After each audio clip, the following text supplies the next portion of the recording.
a good example of a solid, wild, crazy attack with the gloves off that doesn't back you into a corner is actually another one that Trump lodged over the weekend. This is one of his wildest attacks ever, and it was against Joe Scarborough over at MSNBC.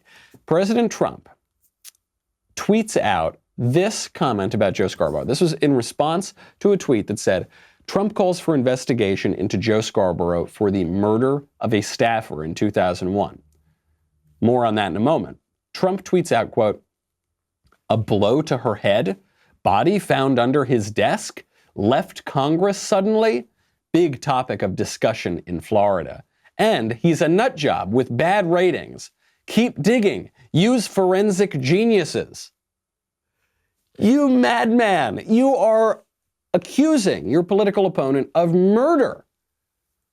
But it's a pretty clean attack, actually. I'm not saying I'm defending the attack per se, but I'm defending the tactic here.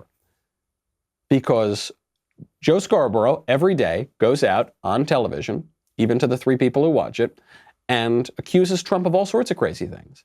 And so now Trump is swinging back and saying, oh yeah, there's a lot of open questions about how you maybe murdered that staffer.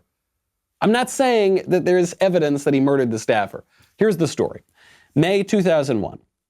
This is 5 months into Joe Scarborough's 4th term in Congress. He announces all of a sudden that he's going to resign, and he says that he wants to spend more time with his kids. It's kind of a strange excuse. You hear this a lot from politicians who are in scandals, because if he wanted to spend more time with his kids, presumably he would have thought about that 5 months earlier and just not run for a 4th term. Then, a couple months later, July 20th, 2001, one of Joe Scarborough's aides, Lori Klausutis, was found dead from a head injury in Joe Scarborough's office in Fort Walton Beach, Florida. Then, this is according to Joe Scarborough at the time, allegations spread all over the internet that he was involved, even though it looked as though it was an accident. I do want to be clear. There is no evidence that Joe Scarborough murdered his staffer. There were rumors at the time that they were having an affair, or all sorts of stuff. I mean, this is according to Joe Scarborough himself. And Joe Scarborough even joked about this on another MSNBC show hosted by the shock jock, Don Imus. You know, occasionally we're going to try to help you. And you've just, right, Charles, you've got to listen. So. Well, tell me what I need to do. Well, no, you're doing great. I mean, don't be afraid to be funny. Okay. Because you are funny. That was I asked you why you weren't in Congress. You said you'd had sex with the intern, then you had to kill her.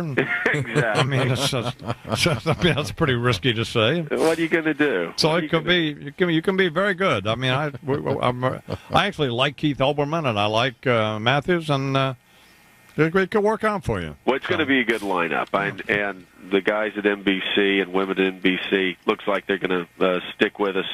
Okay, so he jokes about it. Here's my take. Do I think Joe Scarborough murdered his staffer? I think the idea that Joe Scarborough murdered his staffer is at least as plausible as the idea that Donald Trump has secretly been a sleeper cell Manchurian candidate for Moscow all along, all these last 40, 50 years that we've known who he is. Here's my take. I think that the idea that Joe Scarborough is a murderer is at least as plausible as the idea that Brett Kavanaugh is a rapist. Here's what I think. What's good for the goose is good for the gander. And if the left is going to reshape our politics to now primarily base itself on insane, ridiculous, preposterous, radical personal accusations against people, then, I guess it sure would be a shame if some of those accusations flew back on the left, wouldn't it? Here's my take. I mean, what Trump is doing here, even though he's talking about a very serious issue, is actually engaging in a little bit of levity in politics, right? Because the left is saying with a straight face, he's a Manchurian candidate for Moscow. Brett Kavanaugh's a rapist, and they're saying this very seriously. And what Donald Trump does is he goes, oh yeah, hey, you guys think Joe Scarborough's a murderer? I don't know. I'm not saying anything. It's just a little weird. You think he might be a murderer? He's actually sort of telling a kind of political joke, and then the joke is getting these self-serious leftists to go even more apoplectic.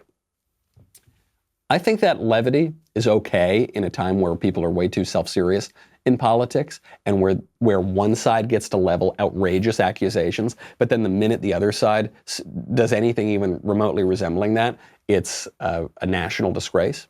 Okay? And I also think that there is nothing virtuous about one side of the political aisle completely unilaterally disarming. I don't think there's anything virtuous about the left being able to use a whole host of tactics and the right having to tie their hands behind their backs. And I, in particular, don't think that's virtuous because the left is not virtuous. The left is vice. It is vice mobilized in politics. And the right, for all its many flaws, is actually attempting a sort of politics of virtue. And so I don't think it's good for the right to be handicapped and for the left to be able to do whatever they want. There's nothing good about that. And I'm glad that the right is fighting back. But I want the right to fight back smart. I don't want the right to fight back in a way that's going to hurt us in the long run. Thank you for tuning into the Daily Wire, one of the fastest growing conservative media outlets in the country. If you enjoyed this video, and really, even if you didn't, please be sure to give it a like and subscribe to our YouTube channel so that you don't miss out on any of our content.